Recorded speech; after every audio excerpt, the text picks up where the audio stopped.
사람이 사람을 볼 때 첫인상이 참 중요합니다. 외모가 어떻게 생겼는지, 선하게 생겼는지, 악하게 생겼는지, 차가운지, 따뜻해 보이는지 참으로 중요합니다. 그리고 취직을 할 때는 또 스펙이 또 중요합니다. 요즘은 입시를 할 때도 스펙을 중요하게 생각하고 성적을 중요하게 생각하고 그리고 여러 가지 평가들을 중요하게 생각을 합니다. 이것은 사람이 사람을 바라볼 수 있는 기준, 척도인데 우리가 겉으로 보이는 것으로 사람을 많이 판단했어요. 평가됐고 좀 심하게 말하면 칼질을 했어요. 이 사람은 이렇다, 저 사람은 저렇다. 하나님께서는 우리를 평가할 수 있는 권한을 주지 않으셨어요. 창조물이 창조물을 평가할 수 없습니다. 왜 제가 이렇게 말씀드리냐면 오늘 본문 말씀 1절, 2절 말씀 보면 바로가 명령을 내렸어요. 어떤 명령을 내렸냐면 아들이면 나일 가까이 버리고 딸이면 살려두라는 명령을 내렸는데 그때의 모세의 부모가 오늘 개역개정 성경에 번역된 대로 말씀드리자면 그의 아들이 잘생긴 것을 보고 석 달 동안 숨겼다고 되어 있어요. 그냥 한글로만 딱 이해하면 어떻게 부모가 자식이 잘생겨서 석 달 동안 숨길 수 있을까? 기준이 겉으로 보는 기준일까? 내면으로 보는 기준일까? 오늘 한글 성경에만 의지하면 이것은 그냥 외모로만 판단되어질 수 있는데 오늘 말씀에서 말하고자 하는 바는 잘생겼다는 얘기는 준수하다는 얘기예요. 쉽게 말씀을 드리자면 하나님이 아담을 만드시고 그때마다 하신 말씀이 있어요. 보시기에 좋았더라. 보기에는 좋은 거예요. 하나님 기준에 보기에 준수했고 뛰어났고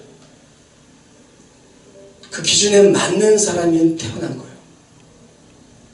그러면 오늘 말씀의 기준으로 말씀드리면 하나님께 예비하셔서 출애굽을 시킬 리더로 정직을 놓으신 분이에요. 보시기에 좋았더라. 개역판 성경에서는 준수했더라 이렇게 되어 있어요.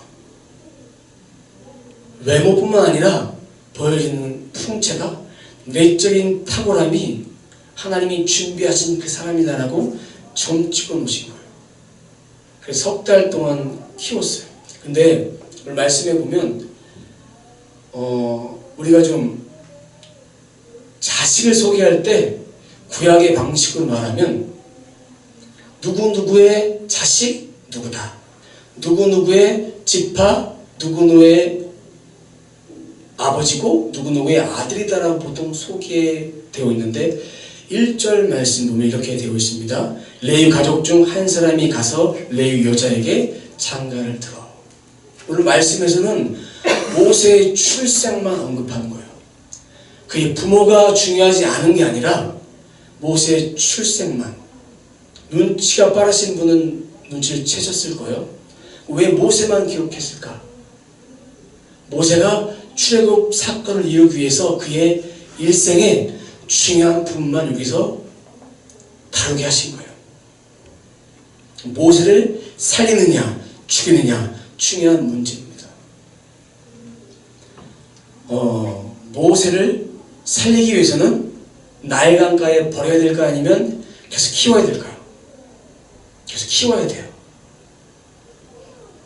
근데 바로가 명령을 내렸습니다. 아들이면 죽이고 딸이면 살려두라 라는 명령을 내렸어요. 왜 남자는 죽이고 여자는 살릴까요? 성경을 읽으시면서 그런 질문들 이렇게 해보신 적이 없습니까? 이 말씀 많이 보셨을 것 같아요. 이스라엘 백성은 고된 노역을 하고 있었어요. 성을 짓고 있었어요. 나날이 고통은 더해갔어요. 우리는 벽돌 10장 들고 무겁다고 하는데 그들이 짊어졌던 벽돌은 엄청나게 큰 크기의 벽돌을 기계도 없이 맨손으로 드는 거예요. 짊어지고. 그렇게 노역이 심해가면 심해갈수록 무슨 현상이 벌어지느냐, 하나님의 축복하심으로 자손이 장성케 됩니다. 자손이 더 불어나게 돼요. 생육하게 됩니다. 그러면 바로가 생각할 때 이스라엘 백성들이 더 많아지면 반드시 반란을 일으킬 것이다. 그렇기 때문에 아들은 죽이고 딸은 살려둬도 괜찮겠다. 그래서 출산 통제 명령을 내립니다. 첫 번째 통제 명령은 비공식적으로 내립니다. 출애굽기 1장 15절 말씀 보면 두 산파가 나옵니다. 시브라하고 부하라는 산파가 나옵니다. 그 산파에게 자녀를 받을 때마다 그때 아들이면 죽이고 딸이면 살려두라는 명령을 15절에 합니다. 이때에 이 산파들이 이 말을 들을까 안 들을까요? 듣지 않습니다. 하나님을 경외하기 때문에 듣지 않고 그 말 듣지 않고 그냥 그대로 살려뒀어요. 바로의 입장에서 너무나도 기분이 나쁜 거예요. 화가 난 거예요. 하나님 입장에서는 너무나도 기쁘신 거예요. 그래서 이 산파들의 자식을 책임져 주시고 자녀들을 낳을 수 있는 은혜를 허락해 주십니다. 두 번째는 말 안 들으니까 바로 너무나 화가 나서 공식적으로 출산 명령을 내립니다. 1장 22절 말씀 보면 그렇게 되어 있습니다. 그러므로 바로가 그의 모든 백성에게 명령하여 이르되 아들이 태어나거든 너희는 그를 나일강에 던지고 버리라는 얘기예요. 아들을 나일강에 싸서 버리라는 얘기가 아니고 그냥 던지라는 얘기예요. 죽는 거예요. 딸이면 살려두라. 모세는 과연 나일강에 던져졌을까요? 갈대상자에 넣어서 나일강에 던져진 것이 아니라 갈대상자에 넣어서 갈대 사이에 놓아둔 거예요. 우리가 전에 그 성경 만화, 성경 영화를 보면 이렇게 그냥 모세를 갈대 상자에 넣어서 배를 띄우듯이 이렇게 보냈어요. 근데 오늘 성경에서는 갈대 사이에 두었다라고 되어 있어요. 갈대 사이에 두었는데 이때가 어떤 때냐면 나일강에 바로의 딸이 목욕하러 나왔어요. 그때 시녀들이 보고 또 바로의 딸이 건조를 하고 명령을 내린 거예요. 왜 나일강에 목욕하러 왔을까? 그냥 목욕하러 왔을까? 그렇지 않습니다. 나일강 목욕하러 온 이유는 나일강의 강물이 애굽 사람들에게는 신입니다. 애굽의 재앙이 일어났던 그 수많은 재앙들이 신에 대한 심판에 대한 재앙들입니다. 나일강에 목욕하면 아들도 낳고 생산도 잘하고 그런 신적인 의미가 있었습니다. 우리가 예전에 삼신 할머니가 아들을 지어준다. 돌을 쌓아놓고 절하고 1000번째, 100번째, 10,000번째 들었듯이 이들도 이 강물에 목욕을 하면 생육을 잘하고 오래 장수할 수 있다는 그 고정관념들을 가지고 있었습니다. 이 고정관념은, 이 미신적인 사상은 아무나 목욕할 수 있는 것이 아니에요. 어느 정도 계급층이 된 사람들만 나일강에서 목욕을 할 수 있었던 것입니다. 그래서 바로의 딸이 갈대상자를 보고 뚜껑을 열었어요. 그때 어떻게 됩니까?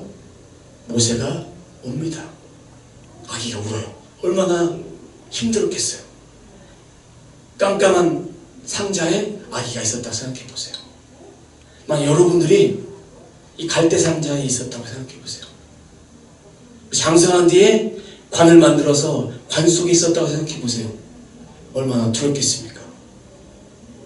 이 갈대상자, 창세기에 말씀하는 노아의 방주와 같은, 방주의 역할을 하는 그 어원과 똑같은 어원을 가지고 있습니다. 앞으로 이스라엘 백성을 구원해야 될 방주 역할들을 이미 모세가 동일하게 먼저 간 거예요. 바로의 딸 히브리 사람이라는 걸 알았을까요? 몰랐을까요? 알았어요.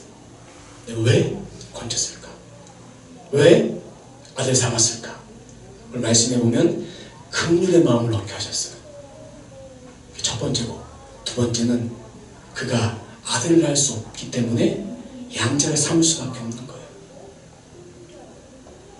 히브리 사람인데 아버지가 죽이라 했는데 키운 거예요. 왕에서 키울 수 없으니까, 왕궁에서 키울 수 없으니까 유모가 필요했어요. 유모를 필요한 시점에 모세의 누나가 다가가서, 당신을 위해서 유모를 좀 구해올까요? 구해옵니다. 그 유모가 바로 모세의 엄마. 근데 좀 슬픈 사연이 있습니다. 말씀에 보면 7절에 보면 당신을 위하여, 그리고 유모를 고용하면서도 나를 위하여, 다 나를 위해서, 엄마가 따로 있는데 나를 위해서 그렇게 하라고. 유모가 집에 들어가 양육을 하는데 철저하게 신앙교육을 하면서 모세를 키우게 됩니다. 왜 모세의 출생을 연대기적으로 자세하게 기록하지 않았던 이유는 애굽에서 이스라엘 운명을 예표한 그 사건을 모세가 이미 겪은 거예요. 모세가 출생했어요. 나일강에서 구원을 받았어요. 그리고 바로의 딸의 아들로 입양을 받았어요. 왕궁에서 왕자로 살았어요. 그때까지는 편안했지만 이 마음밭에 마음의 갈등들이 있었어요. 내가 과연 애굽 사람인가? 겉모습은 애굽 사람이에요. 왕궁에서 왕자 교육을 받았기 때문에. 내면은 진짜 어떤 사람입니까? 우리가 세상 속에 살지만 모든 사람들과 다 똑같이 별반 다름없이 살지만 내가 과연 내 정체성은 과연 어디 있나? 하늘에 있나? 땅에 있나? 내가 진짜 예수 믿는 사람답게 진짜 그리스도인처럼 살아가고 있나? 이런 내면의 깊은 고민들은 우리가 순간순간마다 질문해야 합니다. 우리가 고민되고 갈등되는 순간 속에서 진짜 그리스도인이라면 내가 이렇게 살 수 있을까? 이런 고민이 내 안에 있어야 합니다. 돈을 받고 키웠던 엄마, 그에게 믿음을 이렇게 전달해 줬어요. 하나님이 공급하시겠죠. 강제 노역 때문에 성을 지어야 되기 때문에 아기를 양육할 돈도 없고 밥 먹을 돈도 없고 시간도 없는데 왕의 아들을 키운다라는 그런 명목하에 모세의 엄마는 하나님께서 삭도 받게 하고 재정적인 여유도 하나님께서 그에게 허락해 주셨습니다. 오묘한 섭리입니다. 여러분들에게 여러분 자녀를 키울 때 누군가가 내 아들이니까 잘 키워주세요. 그리고 월급을 준다고 생각해 보세요. 그 월급 받고 싶겠습니까? 그 아이를 키운 다음에 데리고 가야 돼요. 양자로. 비참하죠. 하지만 하나님이 특별한 섭리가 여기 있었습니다.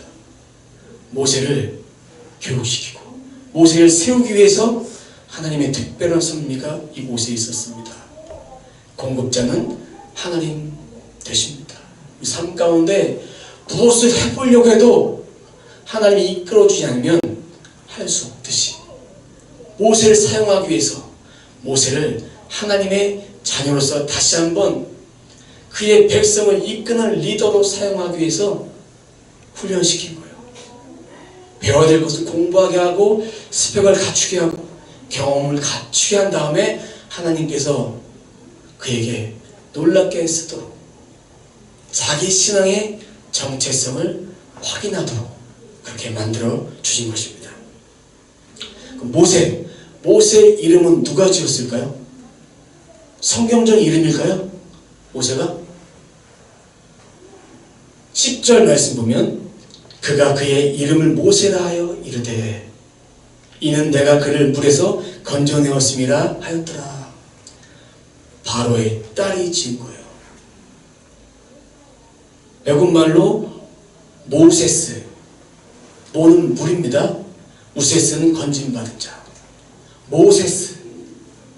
이거를 오늘날의 말처럼 그 10대들이 잘 쓰는 말 중에 약자가 있어요. 가운데 두 장을 딱 따면 모세가 돼요. 그래서 모세가 된 것이 아니라 발음이 히브리어적으로 모세랑 비슷하기 때문에 모세라고 불려진 거예요. 모세스, 모세의 이름입니다. 젖을 뗀 다음에 왕궁에서 그런 교육을 받습니다. 이것이 모세가 인생 가운데 평탄한 삶을 산 거예요. 이 다음부터는 여러 가지 갈등들을 겪게 됩니다. 고된 노역을 하고 있는 히브리 사람들의 모습을 보면서 노역을 시키는 애굽 사람을 마음에서 때려 죽여요. 죽인 다음에 모래에 파묻어 버립니다. 그리고 누가 보지 않았나 이 두려움을 갖고 있어요. 모세는 그런 마음을 먹을 필요가 없어요. 왕자가 애굽 사람, 히브리 사람 죽여도 아무런 상관없어요. 하지만 그 안에 양자니까 권력층이 아니에요. 언제 자리에 내쫓길지 모르는 그 자리에 있었어요. 내면의 정체성이 히브리인이에요. 유대인이에요. 자신의 뿌리를 찾고 싶었어요. 근데 그렇게 죽인 다음 날에 히브리 사람 2명이 싸우는 거예요. 논쟁을 벌였을 때 모세가 나가서 중재를 하니까 뭐라고 말하냐면 히브리 사람들이 14절 하반절 말씀 보겠습니다. 내가 애굽 사람을 죽인 것처럼 나도 죽이려느냐? 모세가 두려워서 이르되 일이 탈로 되었도다. 그들이 다 본 거예요. 이 사건들을 아무도 모르는 줄 알았습니다. 이 사건을 말미암아 바로 왕도 사건을 알게 됐어요. 15절 바로가 이를 듣고 모세를 죽고자 하여 찾는지라. 왜 죽이냐면 모세를 제거하려고 모세의 실수를 발견되기를 기다렸어요. 그래서 모세는 미디안 광야로 떠납니다. 왜요? 이 바로 왕이 살아있는 한 나는 죽음 없습니다라고 떠난 거예요. 이것을 하나님 원하신 거예요. 떠나가서 40년 동안 그 광야에서 준비시키십니다. 우물 곁에서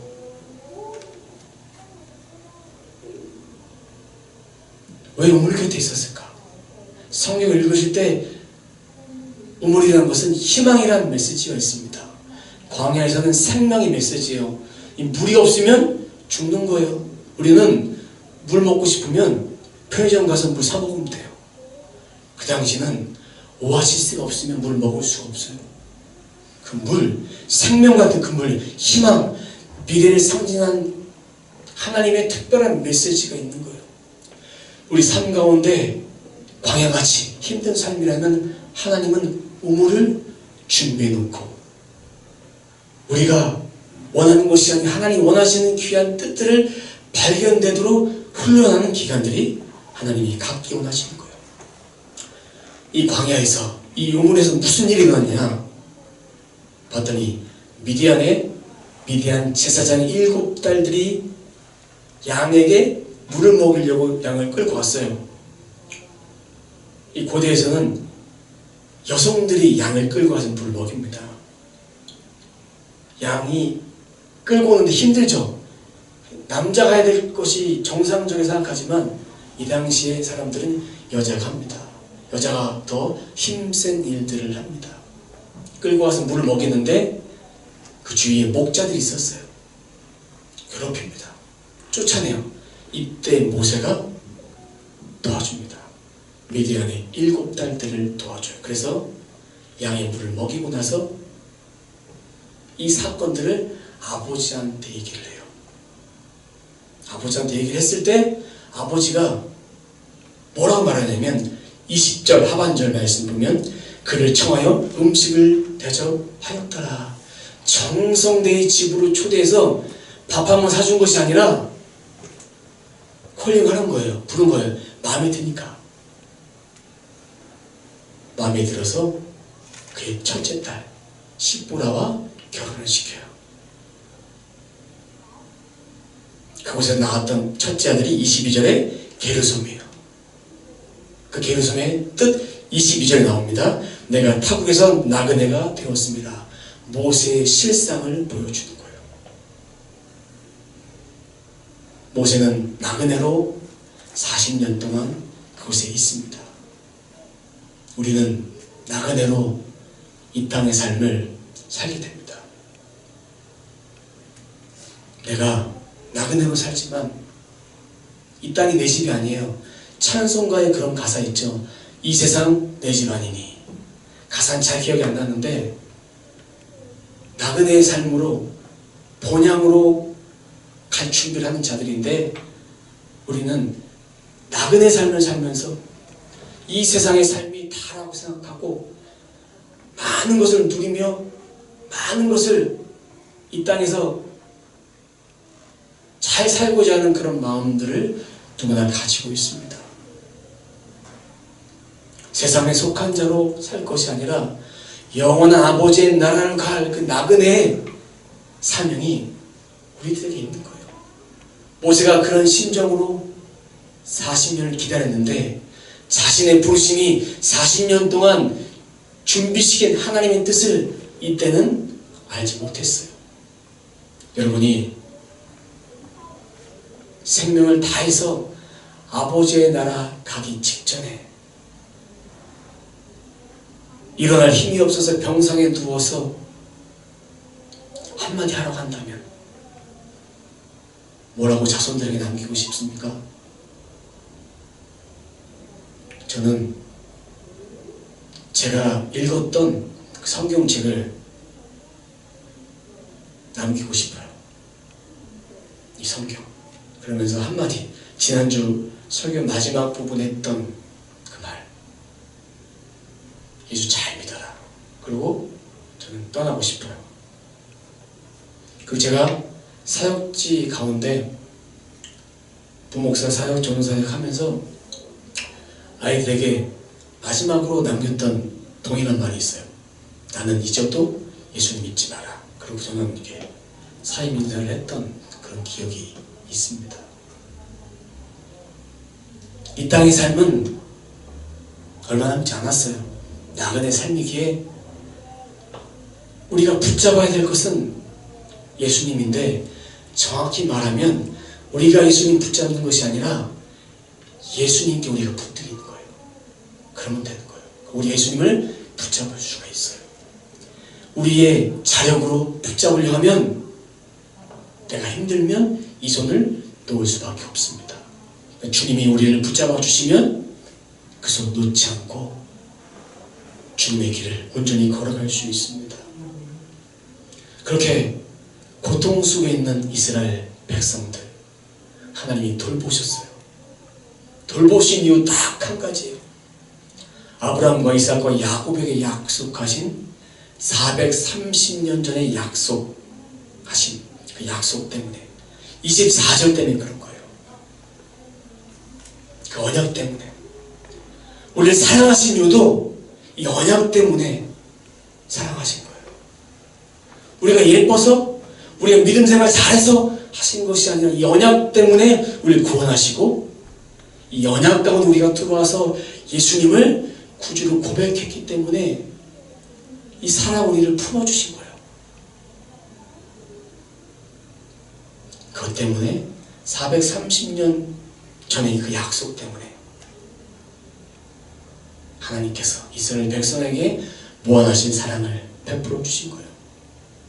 25절 말씀 보면 자손을 돌보셨고 하나님이 그를 기억하셨더라. 무슨 얘기냐면 하나님의 때가 다가옴을 하나님은 아셨다. 내가 약속했던 그때 모세를 사용해서 건져줘야 될 그때가 언제인지를 내가 알고 있었다. 이 얘기를 우리들에게 적용해 본다면 하나님은 우리를 돌보셨습니다. 우리를 아셨습니다. 어떻게? 우리의 모든 삶을 아셔서 이스라엘 백성들이 신음하고 있는 그 순간처럼 우리가 고통하고 신음하고 있는 그 순간도 아시고 이번 달은 어떻게 살아야 되나 이런 고민도 하시고 우리의 기도 제목도 아시고 자녀들을 향한 기도의 제목도 다 아시고 풀지 못한 이 땅의 모든 문제도 다 아시는데 우리는 나 혼자 해결하려고 하니까 그 문제가 잘 해결되지 않았던 거예요. 정답을 우리는 다 알고 있어요. 하나님이 나를 돌보시겠습니다. 아는데 위기의 순간에 힘듦의 순간에는 그 아는 사실을 잊어버립니다. 삶과 매치가 잘 안됩니다. 우리가 기억해야 될 것은 하나님의 신실하심을 아는 것.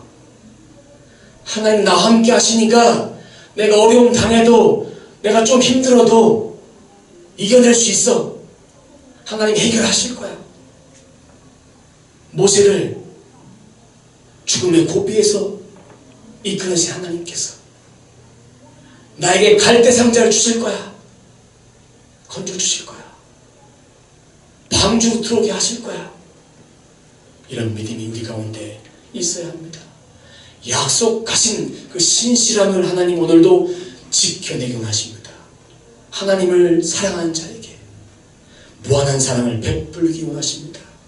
우리는 이미 그 안에 들어와 있는 예수 공동체 일원입니다. 염려하지 마세요. 두려워하지 마세요. 하나님이 함께 하시니까, 하나님 일하시니까 이제는 염려할 필요가 없습니다.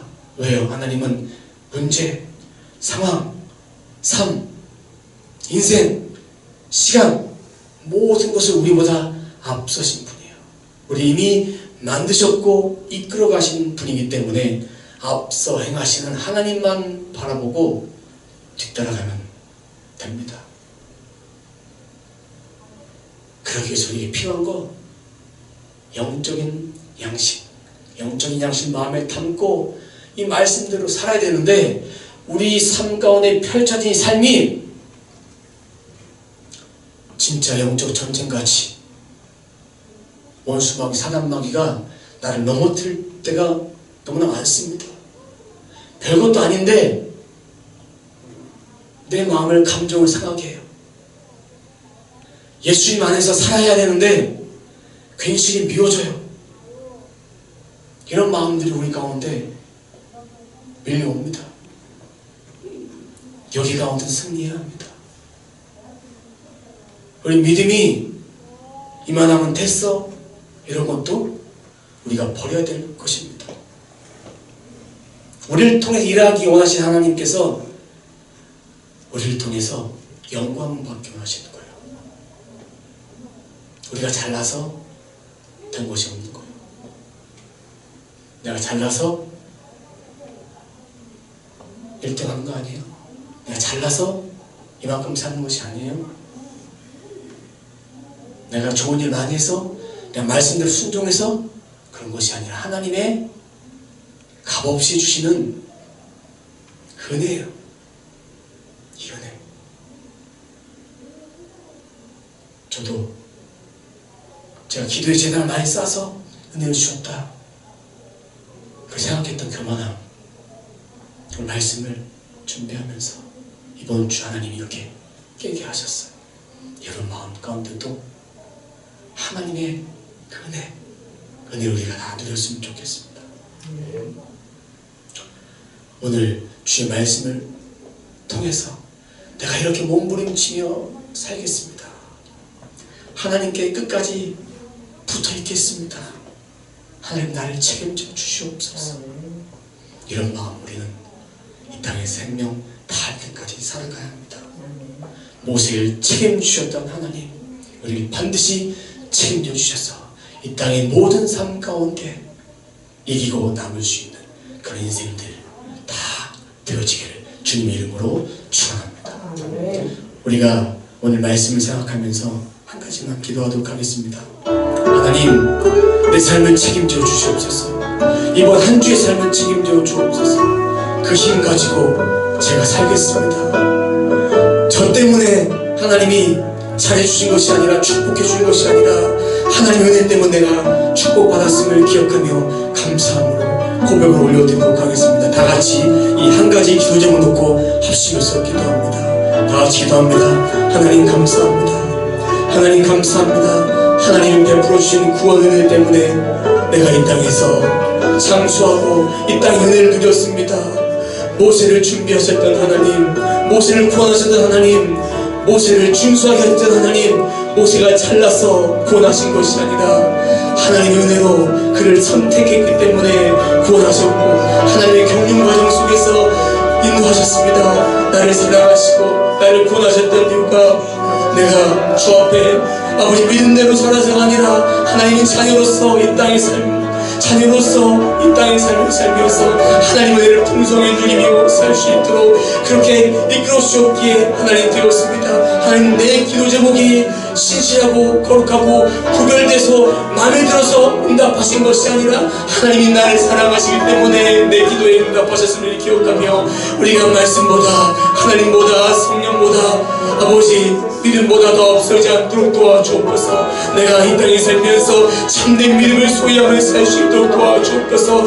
아버지, 나를 건져주신 하나님, 내 삶을 책임져 주신 하나님 앞에 붙들린 마대에서 살아갈 수 있도록 도와주옵소서. 내 인생의 문제가 무엇입니까? 교만함입니까? 자만함입니까? 악한 마음입니까? 아버지, 강한 마음입니까? 내 안에 나 혼자 살아갈 수 있어라는 그런 마음 다 내려놓고 하나님이 행하시는 그 일, 성령의 음성을 들으며 살아갈 수 있도록 인도해 주시고 아버지 함께하여 주시옵소서. 주의 도우심을 구하며 주의 능력을 구하며 주의 권세를 구하며 이 땅에 살 수 있도록 인도해 주시고 아버지 함께하여 주시옵소서. 아버지 감사합니다. 아버지 감사합니다. 주님의 크신 사랑으로 이번 한 주도 승리하시도록 도와여 주옵소서. 세상에 지어서 마귀의 종되지 않냐고 오직 믿음으로 살아갈 수 있는 아버지 우리 인생들 되어질 수 있도록 인도해 주시고 아버지 함께하여 주시옵소서. 아버지 감사합니다. 아버지 인도해 주시옵소서. 하나님 감사합니다. 하나님의 은혜에 너무나 감사합니다. 나를 책임져 주신 하나님, 일평생 우리를 붙들어 주시옵소서. 그 은혜 붙들고 우리가 이 땅에 참된 소망 붙들고 살 수 있도록 도와주옵소서. 우리들에게 갈대상자의 은혜를 베풀어 주시옵소서. 건진받은 은혜를 우리들에게 베풀어 주시옵소서. 그래서 이번 한 주의 삶이 하나님 앞에 구별되고 거룩하고 신실하게 우리 삶을 살아낼 수 있도록 도와주시고 아버지 함께하여 주시옵소서. 주님 감사합니다. 이 은혜로 우리가 살아가도록 저희를 붙들어 주옵소서. 지금은 우리 구주 예수 그리스도의 은혜와 우리 하나님 아버지의 크신 사랑과 성령님의 감동감화 인도 내주하심이 오늘 귀한 말씀 들은 권속들 머리 위에 그들 속한 가정, 직장, 사업장, 삶의 모든 터전, 학교와 만나는 모든 사람들 머리 위에 이제부터 영까지 함께 있을지어다. 아멘.